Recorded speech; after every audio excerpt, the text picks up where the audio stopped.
Straight ahead on 12 News, a special dignitary pays a visit to Brooklyn Park. How the Vice President of Liberia hopes to strengthen what he calls a special relationship.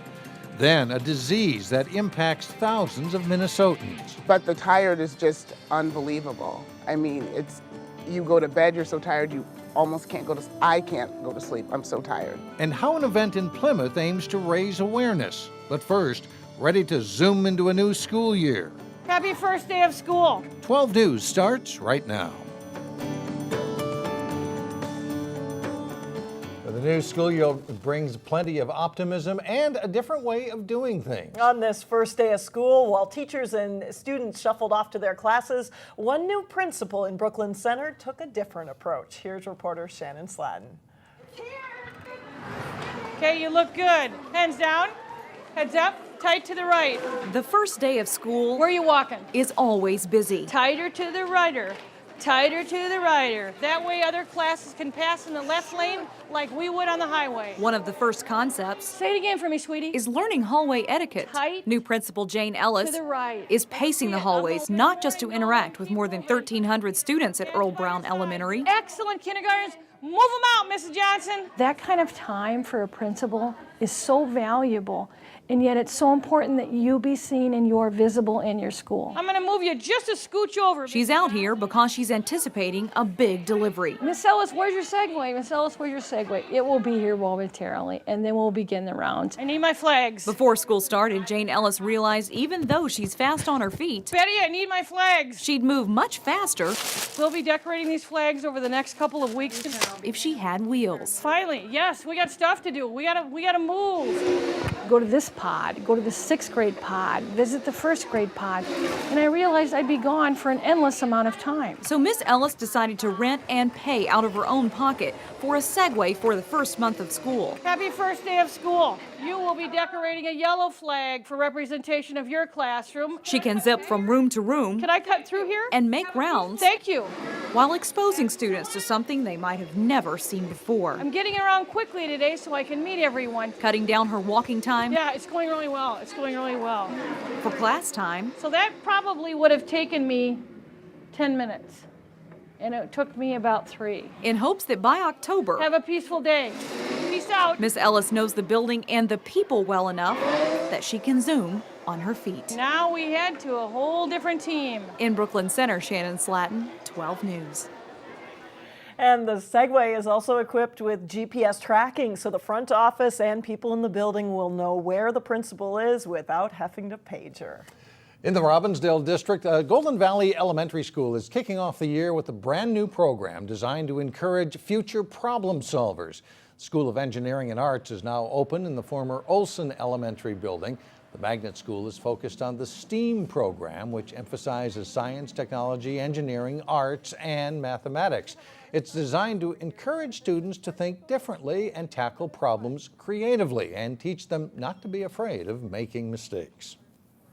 A lot of times, just in the past with schools, we have told them, we've given them the answer. Here is more inquiry-based for them to figure out how things work, why things work. So we want them to go out and be productive citizens that can help solve problems. Raise your hand. Science is embedded into all the classroom lessons, and the school also will have an engineering lab where elementary students will learn about different types of engineering.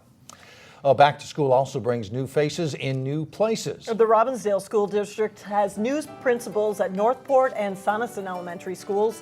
The Osseo School District, meanwhile, welcomes new principals at Weaver Lake, Basswood, Fernbrook, and Edenbrook Elementary Schools. In the Anoka-Hennepin School District, pen and paper may be replaced by laptops, tablets, and smartphones. Starting this fall, the district will allow personal devices in the classroom. It's part of a 4-year plan to create a 21st century learning environment. And traditional homework could be a thing of the past. The Hopkins School District will experiment even more this year with a concept called flipping the classroom. You may have seen a 60 Minutes piece on the concept over the weekend. For homework, students watch a video lecture. Then the next day, teachers see what students learn by having them work on problem solving. In other news, Plymouth police continue to look for an armed robber who held up a fast food restaurant on Monday night. It happened at the Burger King near Highway 55 and Interstate 494. Plymouth police say the robbery happened as employees were getting ready to close for the evening. Police say a man entered the store with a gun and demanded cash. Nobody was hurt. Right now, police have only a vague description of the robber, a white male about 6 feet tall. He was wearing a bandana covering his face. Anyone with information is urged to contact Plymouth Police. 2 firefighters are recovering from injuries suffered in a weekend house fire. The fire occurred Saturday evening at this home in the 100 block of 75th Avenue. When firefighters arrived, they saw thick black smoke coming from the roof.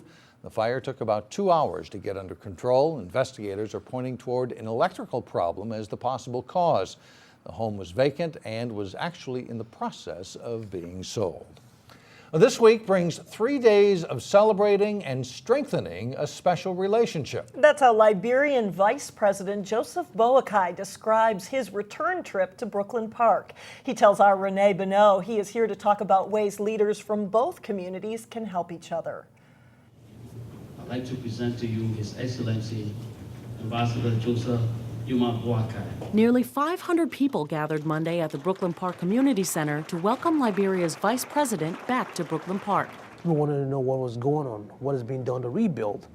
And people also went there to celebrate the relationship between Brooklyn Park and Liberian cities. We are very happy about what's happening here. Tuesday, Vice President Joseph Boakai told us the main purpose of this trip is to further strengthen ties with Brooklyn Park and other local and state leaders and to discuss other ways to get them involved in Liberia's restoration. We're trying to rebuild the roads.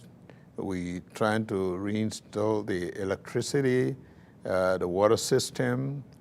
But basically, the manpower capacity building is our acute need.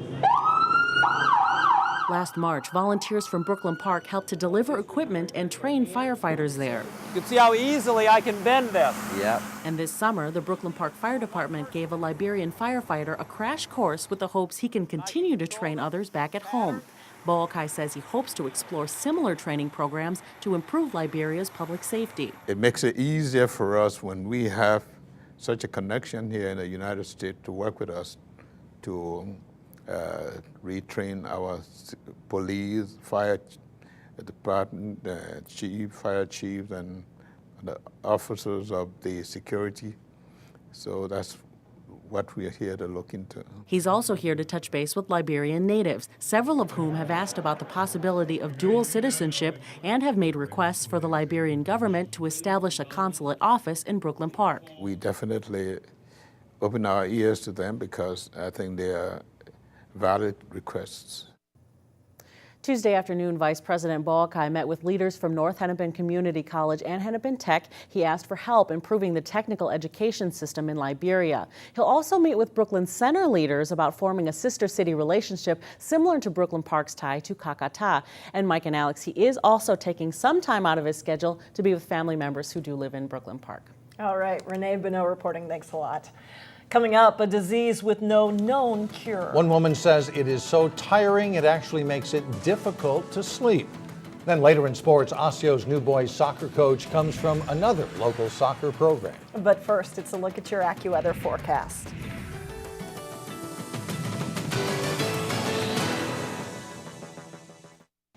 An estimated 20,000 Minnesotans live with the autoimmune condition known as lupus. It is a practically invisible disease, but can cause a host of health problems, ranging from kidney failure to chronic fatigue.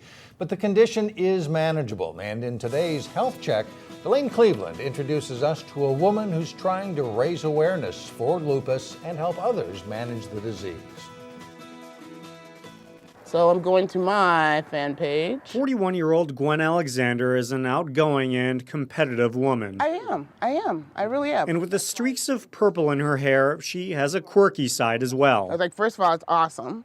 So let's start there. But a quick glance at her Facebook page tells a story about what she deals with behind the scenes. I bang myself up all the time, and I'm like, where did this come from? 6 years ago, Gwen noticed she had a rash after a snowmobiling outing. And it didn't hurt, and I was like, is this frostbite? Anyone know? After a visit to the doctor and numerous blood tests, she was eventually diagnosed with lupus. With the lupus, your immune system is overactive, and it's attacking everything good. Well, I take the Cymbalta, Plaquenil. I have methotrexate. They also use it to treat people with cancer. It's a lot to take when you're, mid-30s. Now, Gwen has to take medications on a daily basis to treat the chronic fatigue and joint pain that have resulted from the disease. And when I go to the pharmacy, they're like, hey, Gwen, I don't even have to say anything. That's so sad. But there's hope for Gwen and others like her thanks to the Lupus Foundation. We're kind of the go-between between the doctor and, just regular everyday life. And this Saturday at French Regional Park in Plymouth, it's a great location for us, beautiful trails, a walk down by the lake. Gwen and 1,000 other people will gather for the annual Lupus Walk for Hope and 5K trail run. We are probably looking to raise $60,000 for lupus and for lupus causes, lupus research particularly, and direct service to those people with lupus here in the state of Minnesota. Now in its 15th year, the Lupus Foundation's Walk for Hope raises money that will go toward treatments for the disease and possibly a cure. It's vitally important. We're the place that you turn to if you have lupus. It will be Gwen's first time attending the Walk for Hope event, but she will also play the role of ambassador for the Lupus Foundation so others can learn more about the disease. It's just somebody to just commiserate with. That's the best thing. To know that there's somebody feeling exactly what you're feeling or knows exactly how you feel in that moment. That's key because so many don't get it. Delane Cleveland, 12 News. Registration for Saturday's event begins at 9 a.m. at French Regional Park in Plymouth. And if you can't make it to the event, we have more information on how you can help out Gwen and others like her and the Lupus Foundation. Just go to our website at 12.tv. Well, coming up, a Golden Valley native competes in the race of her life in London. But first in sports, a look ahead to week 2 of the prep football season. John Jacobson has that and much more when we come back.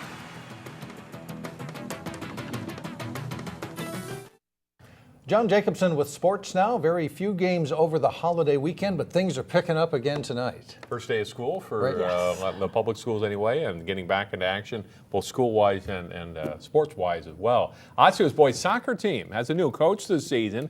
He's not new to coaching soccer in this area, though. It's former Armstrong girls soccer coach Jean Viardin, who is now coaching the Osseo boys. Viardin resigned after 5 seasons at Armstrong and intended to take this fall off from high school coaching. He works in the Maple Brook summer program, and when the Osseo job opened up, he couldn't pass it up. I know the old head coach, and we had talked about me coming in and helping out kind of on a part-time basis, and it turned out that he moved out of the state, and the opportunity came available, and debated back and forth whether I wanted to do it or not. And I know some of the boys here from club soccer, and they're good boys, and I thought that that'd be a nice family for me, somewhere I could get involved to do things off the field as well. The Orioles enter Tuesday's game against Champlin Park with a record of 0-1-1 with a tie against Prior Lake and a 4-2 loss to Centennial in their Northwest Suburban Conference opener. It's a busy week for the Orioles. After the game with Champlin Park, they face Armstrong Thursday and Hopkins Saturday. It's a team with a lot of new faces from last season, and they say it'll take some time to gel. We have a lot of talent on the team. It's just we need to figure out how to work together in the best way. We have enough talent that we could take like number 1 or 2 seed in the conference. We just need to figure out how we work best together and what play we need to do. We understand the basics of the game. We work really hard, and one thing that the captain always said and the coach always said that we are family. We play together. We help each other out if there's a mistake. We just keep playing hard, and we look really, really good, and I'm pretty sure we're gonna go really far this season. You'll be able to see the Orioles in action next week on Channel 12 as they face Park Center. It's a short week as prep football teams look ahead to their second games of the season on Friday night. Maple Grove is looking to start the season 2-0 for the first time since 2007. The Crimson whipped Armstrong 54-28 in its first game Thursday. Osseo, too, is coming off a victory, having defeated Centennial. The Crimson host the Orioles Friday night at 7, a game you'll see live here on Channel 12. Champlin Park is trying to bounce back from their season-opening loss to defending state champion Eden Prairie. Rebels led the Eagles 14-0 early before falling 55-20. Champlin Park hosts another late conference team, unbeaten Hopkins, Friday. Cooper is on the road for a second straight week as they travel to North Branch. The Hawks lost a wild 49-42 shootout with Benilde St. Margaret's in Week 1. The Red Knights face a challenge as they look for another win. They host a very good Spring Lake Park team Friday. Local Tri-Metro teams are looking to rally in Week 2 as well. Brooklyn Center coming off a 21-14 loss to Minnehaha Academy. The Centaurs plays Breck in Golden Valley Friday night. The Mustangs lost their opener at New Life Academy. And Providence Academy of Plymouth dropped its opener to defending state 3A champion St. Croix Lutheran 36-14. The Lions aim to even their season's record at 1-1 when they host St. Agnes on Friday. In other games involving area teams this week, Wayzata takes on a South Suburban Conference team for its second straight week. The Trojans host Eastview 1 week after routing Bloomington Jefferson. Also, Armstrong is at Blaine in the Northwest Suburban Conference tilt. Park Center travels north to face St. Francis, while Totino Grace home to play Edina, which should be a good game. Week 2, Friday night at 7 around the area. All right, thanks a lot, John. Up next, an update on local athletes competing at the Paralympics in London. We have 2 fantastic finishes to share with you, and one involving a Golden Valley athlete, another from Plymouth. We'll be right back. And finally, a Golden Valley native dove in and came up with a medal-winning performance for the United States. USA are in third place. Anna Eames for United States of America. 21-year-old Anna Ames picked up a silver medal in the Paralympic Games in London on Monday. The Hopkins High School graduate swam the anchor leg in the 4x100-meter freestyle relay event, and her strong finish helped her team just inch by Great Britain for the second-place finish. We hadn't really practiced that before, so to get out there and get silver. We literally got together this morning and started. We had never done a relay ever together, so we're pretty happy with the outcome. Ames is a senior at Gustavus Adolphus. She has had multiple surgeries due to a condition which affects her legs. Ames will compete in 2 more events this Thursday and Friday before the Paralympics conclude.